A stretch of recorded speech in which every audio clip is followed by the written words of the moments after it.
કૃષ્ણમ વંદે જગદગુરુમ. શ્રી કૃષ્ણ એટલે એક એવું વ્યક્તિત્વ કે જેના વિશે સૌથી વધુ લખાયું હશે અને સૌથી વધુ વંચાયું હશે, સૌથી વધુ ગવાયું હશે અને સૌથી વધુ ભજવાયું હશે, સૌથી વધુ અનુભવાયું હશે અને સૌથી વધુ સ્વીકારાયું હશે એવું કાલ જય પાત્ર. આદિકવિ વાલ્મીકી શ્રી રામ વિશે કહે છે કે રામો વિગ્રહવાન ધર્મ, અર્થાત રામ એ ધર્મનું મૂર્ત સ્વરૂપ છે. અહીં કૃષ્ણ વિશે એમ કહેવું હોય તો કહી શકાય કે કૃષ્ણ એ ધર્મનું મૂર્ત જ નહીં પરંતુ પૂર્ણ સ્વરૂપ છે. કૃષ્ણના જીવનનો સાર એટલે ધર્મ સંસ્થાપના. શ્રીમદ ભગવદ્ ગીતામાં સ્વયં શ્રી કૃષ્ણ પોતે કહે છે કે પરિત્રાણાય સાધુનામ વિનાશાય ચ દુષ્કૃતામ ધર્મ સંસ્થાપનાર્થાય સંભવામી યુગે યુગે. એટલે કે જગતમાં સજ્જનોના રક્ષણ માટે, દુષ્ટોના વિનાશ માટે અને ધર્મની સંસ્થાપના માટે હું પ્રત્યેક યુગે જન્મ લઉં છું. દ્વાપર યુગમાં કૃષ્ણ પોતાનું આ વચન બરોબર નિભાવે છે. એમણે પોતાના જીવન દરમિયાન ધર્મમાં પ્રવેશી ગયેલી જડતા, સંકુચિતતા અને મર્યાદાઓને દૂર કરી એક આદર્શ ધર્મની સંસ્થાપના કરી હતી. કૃષ્ણ કોની સાથે કૃષ્ણ હોય? તો જવાબ છે કે જે ધર્મની સાથે છે કૃષ્ણ તેની સાથે છે, પરંતુ જે અધર્મની સાથે છે તો કૃષ્ણ એની સામે ઊભા છે. આપણે કહીએ છીએ કે કૃષ્ણ આમની સાથે રહ્યા છે, કૃષ્ણ તેમની સાથે રહ્યા છે. હકીકતમાં કૃષ્ણ કોઈની સાથે રહ્યા જ નથી, પરંતુ એ તો ધર્મની સાથે જ જીવનભર રહ્યા હતા. કોઈ કહે છે કે કૃષ્ણએ પાંડવોને પોતાના માર્ગદર્શક રૂપે સ્વીકાર્યા હતા, પરંતુ સત્ય એ છે કે પાંડવોએ કૃષ્ણને માર્ગદર્શક રૂપે સ્વીકાર્યા જ નહોતા. હકીકત તો એ છે કે કૃષ્ણ એ જ પાંડવોને સંસારમાં ધર્મની સંસ્થાપના કરવા માટે સ્વીકાર્યા હતા, કારણ કે પાંડવો ધર્મની સાથે હતા. યાદ રાખો, તમારા હૃદયમાં જો ધર્મ હોય, કર્મ કરવાનો ઉત્સાહ હોય અને કૃષ્ણ પર અપાર પ્રેમ અને શ્રદ્ધા હોય, ત્યારે કૃષ્ણ વગર બોલાવીએ તમારી સાથે જ હોય છે. પછી એ જ તમારા જીવનરૂપી રથના સારથી બની તમારા માર્ગદર્શક બનતા હોય છે. આ ધર્મની સંસ્થાપના સમગ્ર સંસારમાં થાય અને દરેક મનુષ્યો તેને ધારણ કરે એવું કૃષ્ણ ઈચ્છતા હતા. ધર્મની સંસ્થાપના માટે એમણે શક્ય હોય ત્યાં સુધી અહિંસાનો જ માર્ગ પસંદ કર્યો હતો, પરંતુ જ્યારે આ અહિંસાથી ધર્મની સંસ્થાપના શક્ય ન લાગી ત્યારે કૃષ્ણએ છેલ્લે કોઈ રસ્તો ન દેખાતા હિંસાનો માર્ગ પસંદ કરીને પણ ધર્મની સંસ્થાપના એમણે કરી હતી. એમના માટે ધર્મની સ્થાપના એ સૌથી વધારે પ્રાયોરિટી હતી. કહેવાયું છે કે અહિંસા પરમો ધર્મ, ધર્મ હિંસા તથૈવ ચ. અહિંસા એ શ્રેષ્ઠ ધર્મ છે, પરંતુ ધર્મની સંસ્થાપના કરવા માટે હિંસા કરવી પડે તો એ પણ કરવી જોઈએ. આમ માનવતાના દુશ્મન એવા આજના દુષ્ટ અને અધર્મી હોય તો પણ જે લોકો માનવતાના દુશ્મન છે, અધર્મીઓ છે, એમની હિંસા કરીને પણ ધર્મની સંસ્થાપના કરવી જોઈએ. આમ હજારો વર્ષ પહેલા કૃષ્ણએ માનવ ધર્મની સંસ્થાપના કરવા માટે એક બહુ મોટો મેસેજ આપણને આપેલો હતો. આ સંદર્ભે કેટલાક મૂર્ખ લોકો કૃષ્ણ પર એવો આક્ષેપ પણ મૂકે છે કે કૃષ્ણની યુદ્ધોન્મુખ નીતિને કારણે આ યુદ્ધ થયું હતું. તેમણે ઈચ્છ્યું હોત ને તો મહાભારતનું યુદ્ધ અટકાવી શકાયું હોત, પરંતુ હકીકતમાં કૃષ્ણ પર મુકાયેલો આ આક્ષેપ તદ્દન પાયા વિહોણો અને ભૂલ ભરેલો છે.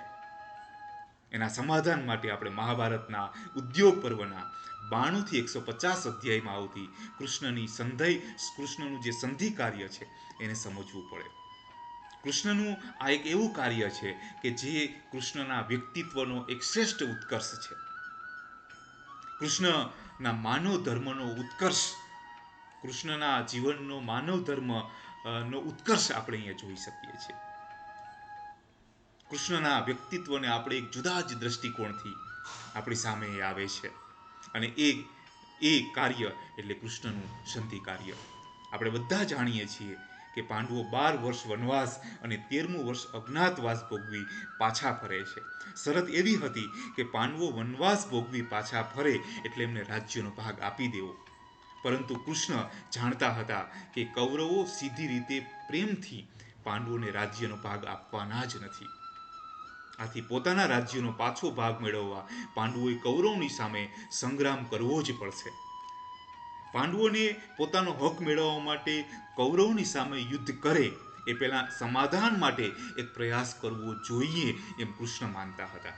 અહીં પ્રશ્ન એ ઊભો થાય છે કે શું સંધિ થશે, કૌરવો સંધિ માટે રાજી થશે એવો કૃષ્ણને વિશ્વાસ હતો? હરગીઝ નહીં.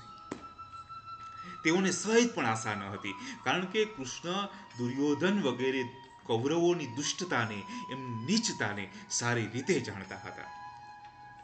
તમે વિચારો તો ખરા, જેમણે નાનપણથી જ પિતા વિહોણા પાંડવોને હેરાન કરવાના અને એને મારી નાખવાના પ્રયાસો કર્યા હોય, જે પાંડવોને પોતાના દુશ્મન સમજતા હોય, એ પાંડવોની સાથે સંધિ કરે એ શું શક્ય હતું? કદાપી શક્ય ન હતું. આમ છતાં કૃષ્ણ સંધિનો એક પ્રયાસ એ કરે છે, અને એ રાજધર્મનો, કૃષ્ણનો આ પ્રયાસ એ રાજધર્મનો એનો ઉત્કૃષ્ટ માનક બની રહે છે. અને કૃષ્ણ છે એ પાંડવો વતી સંધિ માટે હસ્તિનાપુર જવા માટે પ્રસ્થાન કરે છે. જુઓ, બહુ મહત્વની બાબત આ છે. જે લોકો એવું કહે છે કે કૃષ્ણએ ઈચ્છ્યું હોત તો મહાભારતના આ મહાવિનાશને અટકાવી શકાયો હોત, 18 દિવસના રક્ત સંગ્રામને ટાળી શકાયો હોત. તો એના માટે આ બાબત મહત્વની સમજવી જરૂરી છે કે કૃષ્ણએ કેટલી હદે આ યુદ્ધ ટાળવાનો પ્રયાસ કર્યો હતો. કૃષ્ણ એ પાંડવો વતી હસ્તિનાપુર પ્રસ્થાન કરે છે. બીજી બાજુ શ્રી કૃષ્ણ આવવાના છે એ જાણી ધૃતરાષ્ટ્ર છે એમના માટે રહેવા જમવાની એક ઉત્તમ વ્યવસ્થા કરાવડાવે છે, મંડપો બંધાવડાવે છે. પરંતુ શ્રી કૃષ્ણ ધૃતરાષ્ટ્ર અને દુર્યોધનની મહેમાનગતિ પાછળ એમની જે મેલી મુરાદ હતી ને, એને સારી રીતે સમજતા હતા. તેમને ખબર હતી કે આ લોકો મને પ્રભાવિત કરી મને અનુકૂળ બનાવવા માંગે છે, અને આથી જ તેમની બધી જ સગવડો, એના બધા જ ઉપભોગો, એમના બધા જ પ્રલોભનોને કૃષ્ણ પ્રેમથી અસ્વીકાર કરે છે. અહીં દૂત તરીકેની એમની વ્યવહાર કુશળતાનો આપણને સૌ પ્રથમ પરિચય થાય છે. કૃષ્ણ કહે છે એમને કે કૃતાર્થા ભુજ્યતે દૂતાહ પૂજામ ગૃહયંતી ચૈવ કૃતાર્થ મા સહામા અમાત્યમ સમર્ચિષ્યતિ ભારત. દૂતે જ્યાં સુધી પોતાનું કાર્ય સિદ્ધ ન થાય ત્યાં સુધી કોઈ આદર સત્કારનો સ્વીકાર ન કરવો જોઈએ. એટલા માટે કૃષ્ણ એ આદર સત્કારનો સ્વીકાર, કેટલી વ્યવહાર કુશળતા આપણે જોઈ શકીએ છીએ. કૃષ્ણ આ રીતના દુર્યોધનનો જે પ્રથમ દાવ છે એને જ ખોટો પાડી દે છે. અને જ્યારે દુર્યોધન કૃષ્ણ પર એવા આક્ષેપ મૂકે છે કે તમે અમારું આતિથ્ય શા માટે ન સ્વીકાર્યું, અમારા પ્રત્યે પક્ષપાત તમે કરો છો, ત્યારે કૃષ્ણ સહેજ પણ અચકાયા વગર તેમને જે ઉત્તમ યુક્તિસંગત અને સ્પષ્ટ નિર્ભયતાથી જે જવાબ આપે છે, ખૂબ મહત્વનો છે. કૃષ્ણ એને કહે છે કે સંપ્રીતિ ભોજ્યાન અન્નાની આપદ ભોજ્યાની વા પુનઃ ન ચ સંપ્રિયસે રાજન ન ચૈવ આપદ ગતા વયમ. કોઈના ઘર, દુર્યોધન, કોઈના ઘરનું ભોજન છે ને એ કાં તો એમના પ્રત્યે પ્રેમ હોય ને તો કરવામાં આવે છે, અથવા તો કોઈ આપણે આપત્તિમાં આવી ગયા હોય ને ત્યારે કરાય. હે દુર્યોધન, તું સારી રીતના જાણે છે કે તને અમારા પ્રત્યે સહેજ પણ પ્રેમ નથી, અને અમે કોઈ આપત્તિમાં આવ્યા નથી, તો પછી હું તારું ભોજન શા માટે કરું? કૃષ્ણએ પોતાની સમગ્ર નારાયણી સેના દુર્યોધનના પક્ષે લડવા માટે આપી હતી. એમણે કૃષ્ણના પ્રેમ વિશે, એટલે કૃષ્ણના પ્રેમ વિશે દુર્યોધન સહેજ પણ શંકા ઉઠાવી શકાય એમ નથી. છતાં દુર્યોધન પ્રેમથી નહીં પરંતુ કપટથી કૃષ્ણનું આગતા સ્વાગત કરે છે અને એના પર આક્ષેપો મૂકે છે. ત્યારે કૃષ્ણ દુર્યોધનને જે જવાબ આપે છે ને, ખૂબ મહત્વનો છે. તે દુર્યોધન સમક્ષ પોતાનું સ્થાન પહેલેથી જ સ્પષ્ટ કરી દે છે અને કહે છે કે હું કોઈના પક્ષે નથી, પરંતુ હું ધર્મના પક્ષે છું. પાંડવો ધર્મના પક્ષે છે ને એટલે હું એમની સાથે છું. પાંડવો તારા ભાઈ છે દુર્યોધન, એમણે તારું કશું જ બગાડ્યું નથી, છતાં તું એમનો દ્વેષ કરે છે, અને જે પાંડવોનો દ્વેષ કરે છે ને એ મારો દ્વેષ કરે છે, અને એટલે એમને અનુકૂળ છે, જે પાંડવોને અનુકૂળ છે એ પણ મને પણ અનુકૂળ છે. આમ કૃષ્ણ શરૂઆતમાં જ દુર્યોધન સમક્ષ પોતાનું સ્થાન સ્પષ્ટ કરી દુર્યોધનની દુષ્ટતા બહાર, એ જેનાથી દુર્યોધનની દુષ્ટતા બહાર આવે છે, અને દુર્યોધનને રિયલાઇઝ થાય છે કે કૃષ્ણ એ અમારાથી એ આ રીતના આગતા સ્વાગતા કરીને અમે એને અમારે અનુકૂળ નહીં બનાવી શકીએ. બીજે દિવસે કૃષ્ણ દરબારમાં જાય છે અને ત્યારે આખો દરબાર ચિક્કાર ભરેલો છે. કૃષ્ણ જેવા મહાનાયક વિષ્ટિ માટે આવતા હોય ત્યારે સૌ કોઈને કુતૂહલ હોય કે શું થશે. આવી બધાને જિજ્ઞાસા હોય એ સ્વાભાવિક છે. એટલે જ કૃષ્ણ આવતા જ સભા નીરવ શાંત થઈ જાય છે. કૃષ્ણના વર્તન અને વ્યવહારમાં એક એવી ગંભીરતા હતી, એની વાણીમાં એ ગંભીરતાની સાથે એની વાણીમાં એક વિનમ્રતા પણ હતી, પરંતુ વિનમ્રતાની સાથે એક સિંહ જેવી ગર્જના પણ હતી. તે શરૂઆતમાં જ રાજા ધૃતરાષ્ટ્રને ઉદ્દેશીને કહે છે કે કરુણા પાંડવાનામ ચ સમ સ્યાદિતિ ભારત અપ્રણાશેન વિરાણામ એતદ યાચિતુમ આગત. હું અહીંયા આપને પ્રાર્થના જોજો, સમજો, કૃષ્ણ એક વિનમ્રતાની ભાષામાં વાત કરતા કહે છે કે મહારાજ, હું આપને પ્રાર્થના કરવા આવ્યો છું કે ક્ષત્રિય વીરોનો સંહાર થયા વગર જ કૌરવો અને પાંડવો વચ્ચે શાંતિ સ્થાપિત થઈ શકે એમ છે. જોજો, પેલું જ વાત કૃષ્ણનો જે છે કેટલી મહત્વની છે. આ પ્રથમ વિધાન માત્ર ધૃતરાષ્ટ્ર પૂરતું સીમિત ન હતું, પરંતુ ત્યાં ઉપસ્થિત તમામ ક્ષત્રિય વીરો અને તેમના પરિવારોને સ્પર્શનારું હતું.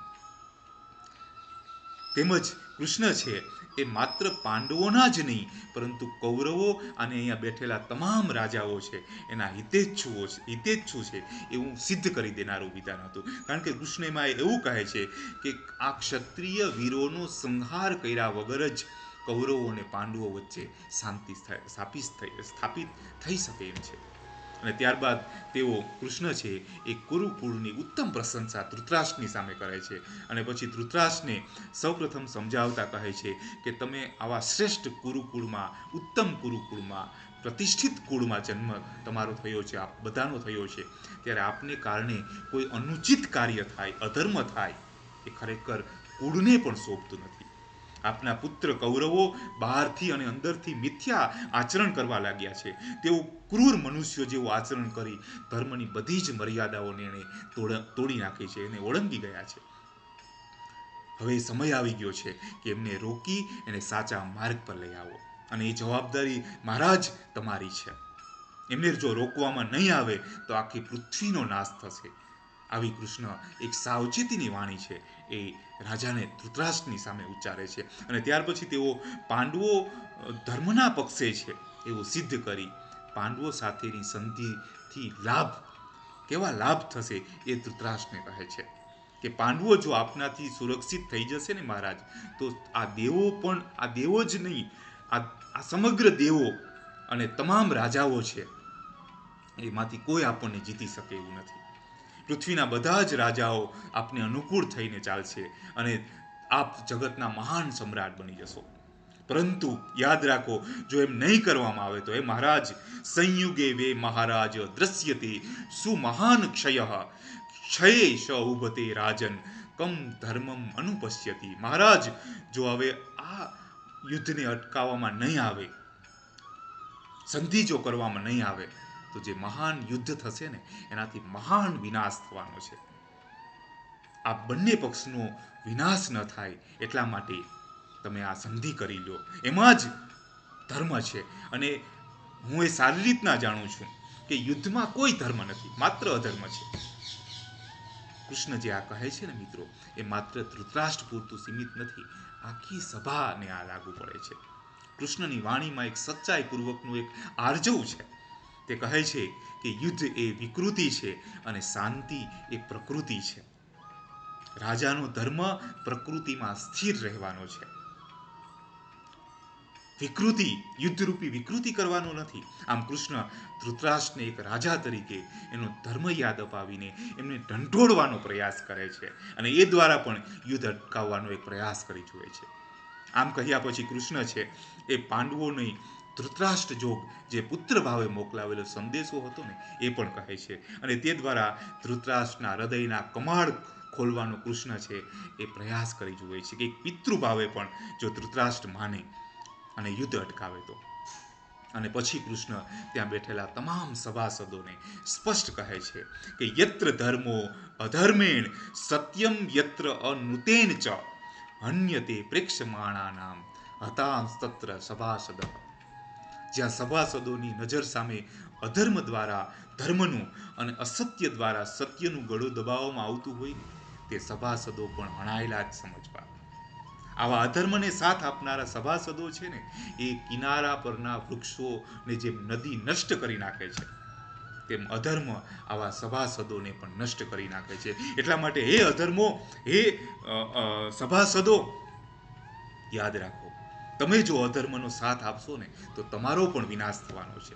એટલા માટે હજી સમજી જાઓ. આમ કૃષ્ણ સભામાં બેઠેલા અને દુર્યોધનને મુખ સંમતિ આપનારા સભાસદો છે એને પણ ચેતવણી આપી જુએ છે અને એને એક વખત વિચારતા કરી મૂકે છે. અને ત્યાર પછી કૃષ્ણ કહે છે કે હું તો તમારું અને પાંડવો બંનેનું કલ્યાણ ઈચ્છું છું. કૃષ્ણનો જે એક એમ કહી શકાય કે યુદ્ધ ન થાય એ માટેનો એનો જે પ્રયાસ છે એ પ્રયાસમાં કૃષ્ણ અંતિમ સમયે સમગ્ર જગતની અંદર એક વિનાશ અટકે, સમગ્ર જગતની અંદર એક શાંતિ સ્થપાય, એના હૃદયમાં એ કલ્યાણની ભાવના છે. અને એટલા માટે કહે છે કે હું તમારું અને પાંડવો બંનેનું કલ્યાણ ઈચ્છું છું. તમે સમસ્ત નિર્દોષ પ્રજાને ધર્મ, અર્થ અને સુખથી હે રાજા વંચિત ન કરો. કારણ કે યુદ્ધ થાય છે ને ત્યારે બંને પક્ષના રાજવીઓના હિત સદાવવા હોય તો સદાય અથવા નષ્ટ થવાના હોય તો થાય, પરંતુ એ બંને પક્ષની જે નિર્દોષ પ્રજા છે ને એ કારણ વગર યુદ્ધના ભયાનક પરિણામો ભોગવતી હોય છે. એ પ્રજા એ માત્ર છેલ્લે એના જીવનમાં રડવા સિવાય બીજું કશું નથી હોતું. ઉમાશંકર જોશીએ કહ્યું છે કે અહો મહા ઉદ્દમ યુદ્ધનો આ, અંતે જેને જીવવું માત્ર રોવા. કૃષ્ણ એટલે ધૃતરાષ્ટ્ર અને પ્રજાજન તમામ રાજાઓને કહે છે કે નિર્દોષ પ્રજા પરની આ આપત્તિ છે એ આપે દૂર કરવી જોઈએ. આ યુદ્ધથી વિનાશ જે થવાનો છે એ વિનાશને એ રીતના પણ તમારે અટકાવવાનો પ્રયાસ એ કરવો જોઈએ. તમારા હૃદયમાં કરુણા હોવી જોઈએ. અહીંયા કૃષ્ણ છે એ આ રીતના પણ સમજાવવાનો પ્રયાસ કરે છે. શ્રી કૃષ્ણ ધૃતરાષ્ટ્ર અને સભાસદોને સ્પષ્ટ કહી દે છે કે પાંડવો ધૃતરાષ્ટ્રની વડીલ તરીકે સેવા કરવા માટે તૈયાર છે અને યુદ્ધ કરવા માટે પણ તૈયાર છે. જોજો, કૃષ્ણ કઈ યુદ્ધ જે છે એને રોકવા માટે એ પ્રયાસ કરી જુએ છે, પરંતુ બીજી બાજુ એ કૃષ્ણ જે છે એ વાત પણ સ્પષ્ટતા કરી દે છે કે હું કોઈ ભીખ માગવા માટે નથી આવ્યો, તમને સમજાવવા માટે આવ્યો છું. અને એટલા માટે મેં મારી જે સમજાવવાનું હતું એ સમજાવી દીધું છે. હવે છેલ્લો નિર્ણય તમારા પર છે. પાંડવો તમારી સેવા કરવા પણ તૈયાર છે અને યુદ્ધ કરવા પણ તૈયાર છે. હવે તમે આ બે માર્ગમાંથી તમારો હિતકારી માર્ગ હોય ને એ પસંદ કરો. અહીંયા કૃષ્ણ હિતકારી એવો શબ્દ વાપરે છે. જો કેટલું મહત્વનું છે કૃષ્ણ, કારણ કે કૃષ્ણનો એ સ્વભાવ જ છે સમસ્ત સૃષ્ટિનું કલ્યાણ, સમગ્ર સૃષ્ટિનું હિત. પરંતુ બીજી એની વિશેષતા એ પણ છે કે કોઈ પણ પોતાના વિચારો લાદી દેતા નથી, પોતાના વિચારો કોઈ પણ થોપી બેસાડતા નથી, પરંતુ એને પૂરી સ્વતંત્રતા આપે છે. એને માનવું કે ન માનવું એ સામેવાળા પર છોડી દે છે. કૃષ્ણના આ કલ્યાણકારી ઉપદેશથી ધૃતરાષ્ટ્ર, પિતામહ ભીષ્મ, મહાત્મા વિદુર, આચાર્ય દ્રોણ આ બધા જ સમજી જાય છે અને બધા દુર્યોધનને સમજાવે છે કે પાંડવોનો તેનો ભાગ છે આપી દેવો જોઈએ. અને ત્યારે દુર્યોધન ક્રોધ અને ઈર્ષાથી આકુળ વ્યાકુળ થઈ જાય છે અને કહે છે કે અમે પાંડવો પાસેથી આ રાજ્ય જુગારમાં જીતીને લીધું છે, હું એને કદાપી નહીં આપું. કૃષ્ણને કોઈ બીજી વાત જો કરવી હોય ને તો કહે.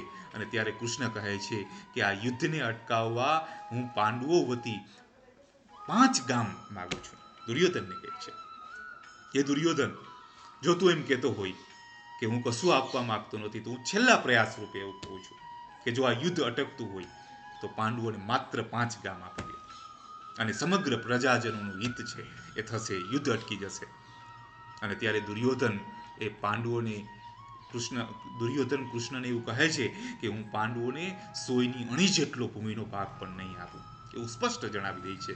દુર્યોધનનો આવો જવાબ સાંભળી કૃષ્ણ દુર્યોધન પર અત્યંત ક્રોધિત થાય છે એમની જે આ મૂર્ખતા ઉપર એને ક્રોધ આવે છે. અને પછી દુર્યોધનની હાજરીમાં જ દુર્યોધને અત્યાર સુધી જે બધા જ અપરાધો જે કરેલા હતા, જે પાંડવો ઉપર અપરાધો કર્યા હતા, એ બધા જ એ યાદ કરાવે છે સભાની વચ્ચે. અને દુર્યોધનને ઉગ્ર શબ્દોમાં એમને ઠપકો આપતા કહે છે કે એ મૂર્ખ, તો આ બધાનો વિનાશ કરવા માટે તૈયાર થયો છે. તારી આ જીદને કારણે, તારી આ એક પ્રકારની જે અભિમાન છે, અભિમાનને કારણે તું સમગ્ર વિશ્વનો, સમગ્ર પૃથ્વીનો વિનાશ કરવા માટે બેઠો છે. માટે આ છોડી દે. અને ત્યારે દુર્યોધન ગુસ્સે થઈ સભા છોડીને દુર્યોધન ચાલ્યો જાય છે. અને એ સમયે કૃષ્ણ સભામાં ધૃતરાષ્ટ્ર અને બીજા વડીલોને સમજાવતા કહે છે. જોજો આ બાબત અંતિમ પ્રયાસ કૃષ્ણ કરે છે અને વડીલોને સમજાવતા કહે છે કે હવે તમે સમજો, આ તો દુર્યોધન બાળક છે, માટે હું તમને સમજાવું છું. અને કૃષ્ણ ખૂબ સુંદર વાત કરતા કહે છે, વ્યાસે એની નોંધ લીધી છે. કહે છે કે ત્યજેત કુલાર્થે પુરુષમ ગ્રામસ્ય અર્થે કુલમ ત્યજેત ગ્રામમ જનપદસ્ય અર્થે આત્માર્થે પૃથ્વી ત્યજેત. આખા કુળની ભલાઈ થતી હોય ને તો એક પુરુષનો ત્યાગ કરવો જોઈએ. આખા ગામનું હિત થતું હોય ને તો કુળનો ત્યાગ કરવો જોઈએ. આખા જિલ્લાની ભલાઈ થતી હોય ને તો ગામનો ત્યાગ કરવો જોઈએ. અને આત્મકલ્યાણ માટે આખી ભૂમિનો ત્યાગ કરી દેવો જોઈએ. કૃષ્ણની આ સલાહ કેટલી મહત્વની છે. આથી કૃષ્ણ કહે છે કે મારી તમને, બધા સભાસદોને અને વડીલોને કહે છે કે મારી તમને અંતિમ સલાહ છે કે આ વિનાશને અટકાવવા માટે તમે દુર્યોધનને કેદ કરી લો અને પાંડવોની સાથે સંધિ કરી લો. જોજો કેવી કેવી છેલ્લી, કોઈ રસ્તો જ્યારે નથી મળતો ત્યારે કૃષ્ણ છેલ્લો રસ્તો આ બતાવે છે કે તમે દુર્યોધનને કેદ કરી લો અને સંધિ કરી લો, અન્યથા હવે સર્વનાશ નક્કી છે. અને ત્યારે જેનો વિનાશ થવાનો હોય ને ત્યારે એને ભગવાન સમજાવવા આવે તો પણ એ વ્યક્તિ નથી સમજતો. દુર્યોધન જે દુર્બુદ્ધિવાળો છે એ કૃષ્ણની આ વાત સાંભળી જાય છે અને એ ખૂબ જ ક્રોધે ભરાય છે. અને કર્ણ, શકુની અને દુશાસન સાથે મળી યોગેશ્વર શ્રી કૃષ્ણને એ બાંધવાનો પ્રયાસ કરે છે. અને ત્યારે કૃષ્ણ દુર્યોધન પર ક્રોધિત થઈ પોતાનું વિશ્વરૂપ પ્રગટ કરે છે. શ્રી કૃષ્ણના આ રૂપને હિન્દી કવિ રામધારીસિંહ દિનકરે પોતાના રશ્મિરથી કાવ્યમાં ઉત્તમ રીતે નિરૂપણ કરતા કહ્યું છે કે જંજીર બડા આ બાંધ મુજે, जंजीर बड़ा आ बांध मुझे, हा हा दुर्योधन साध मुझे, यह देख गगन मुझ में लई है, यह देख पवन मुझ में लई है, मुझ में विलीन संसार सकल, मुझ में लई है झंकार सकल, यह देख जगत का आदि सृजन, यह देख महाभारत का रण, मृतकों से डटी हुई भू है, मृतकों से डटी हुई भू है, पहचान कहाँ इसमें तू है, पहचान कहाँ इसमें तू है. કૃષ્ણનું વિશ્વરૂપ છે એનું સુંદર નિરૂપણ વેદવ્યાસે મહાભારતમાં કર્યું છે. અને આ વિશ્વરૂપ કૃષ્ણ બતાવે છે એ કૃષ્ણના સંધિનો અંતિમ પ્રયાસ રૂપ હોય ને એવું લાગે છે, એવું આપણે કહી શકીએ છીએ.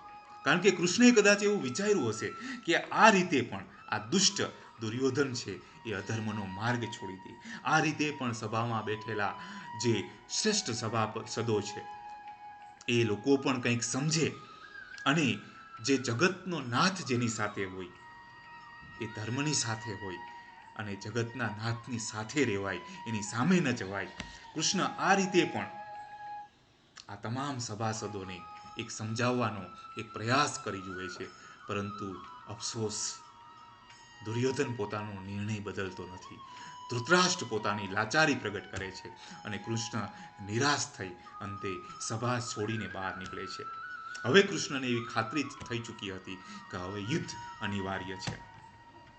પરંતુ શુકાની સાથે લીલું બળશે ને એનું કૃષ્ણને પારાવાર દુઃખ પણ હતું. આ અધર્મીઓની સાથે કેટલાક નિર્દોષ લોકો પણ હણાશે એવો કૃષ્ણને અંદરથી ડર હતો, અંદરથી દુઃખ હતું. પરંતુ શું થાય, આપણે આખું નિરૂપણ જોયું કે કૃષ્ણએ સામ દામ દંડ ભેદ આ તમામ નીતિઓથી દુર્યોધનને યુદ્ધ માટે અટકાવવાનો એ બધો જ પ્રયાસ કરી જોઈએ છે. પરંતુ અફસોસ કૃષ્ણ એ દુર્યોધનને એ અટકાવી શકતા નથી. એને સંધિ છે એ રીતના આપણે જોઈ શકીએ છીએ કે કૃષ્ણનો આ પ્રયાસ છે એ પ્રયાસ એક પ્રામાણિક રૂપે કરી જુએ છે, પરંતુ દુર્બુદ્ધિવાળો દુર્યોધન એ વાતને માનવા જ તૈયાર નથી. ત્યારે હવે કોઈ રસ્તો જ નથી રહેતો યુદ્ધ કરવા સિવાય. એટલે કૃષ્ણ જે છે એ સારી રીતે જાણતા હતા કે આ બધું પ્રયાસ કરવા છતાં નથી સફળતા મળી, તો હવે શું? હવે જો યુદ્ધ થશે તો યુદ્ધ ની સામે, આ અધર્મીઓની સામે લડવા માટે કૃષ્ણ એનું પણ આયોજન ત્યારે જ વિચારી જુએ છે. અને એટલા માટે કૃષ્ણ છે એ સારી રીતે આખું એનું આયોજન કરે છે. કૃષ્ણ જતા જતા એ તૈયારી પણ કરતા જાય છે કે હવે યુદ્ધ થશે તો શું કરવું. અને એટલા માટે કૃષ્ણ એ સારી રીતે જાણતા હતા કે રાજસભામાં મેં જે કહ્યું ને એનાથી ભીષ્મ અને દ્રોણનું મન તો જરૂર ડંકશે. આથી તેઓ મન મૂકીને યુદ્ધ કરવાના જ નથી. હવે બાકી રહે છે એક કર્ણ, જેમણે અને આ કર્ણને કૃષ્ણ છે એ માતા કુંતા દ્વારા એ સત્યનું ભાન કરાવી દે છે કે કર્ણ, તું કોઈ બીજો નહીં પરંતુ પાંડુ પુત્ર છે, યુધિષ્ઠિરનો ભાઈ છે, અને એ રીતના બધા જ પાંડવો તારા ભાઈઓ છે. આમ કૃષ્ણ એ કર્ણને સમજાવી દે છે, અને જેથી અને ત્યાર પછી કર્ણ એ પાંડવોના પક્ષે આવતો નથી, પરંતુ કૃષ્ણ એ જે આ કર્ણને જાણ કરાવીને એનાથી કર્ણ માનસિક રીતના યુદ્ધ માટે હતોત્સાહ થઈ જાય છે. કર્ણ વચનબદ્ધ હોવાથી દુર્યોધનનો પક્ષ એ છોડવા માટે તૈયાર નથી, પરંતુ કર્ણનું મનોબળ આનાથી જરૂર તૂટી જાય છે. આમ દુર્યોધન ભલે સંધિ માટે તૈયાર ન થયો, પરંતુ દુર્યોધન જેના સપોર્ટ ત્યાં યુદ્ધ કરવા માંગતો હતો ને, એવા ત્રણેય મહારથીઓ ભીષ્મ, દ્રોણ અને કર્ણ, આ ત્રણેયની માનસિક રીતે યુદ્ધ માટે હતોત્સાહ છે એ થઈ જાય છે. અને આ જ કૃષ્ણની સંધિ કાર્ય જે છે એની સફળતા છે. આમ આપણે જોઈ શકીએ છીએ કે કૃષ્ણએ સંધિ માટે એક શબ્દ એનો જે છે વિચારીને આખું સંધિ કાર્ય માટે આયોજન કરે છે. એના પ્રત્યેક વચનો ધર્મયુક્ત અને તર્કયુક્ત હતા.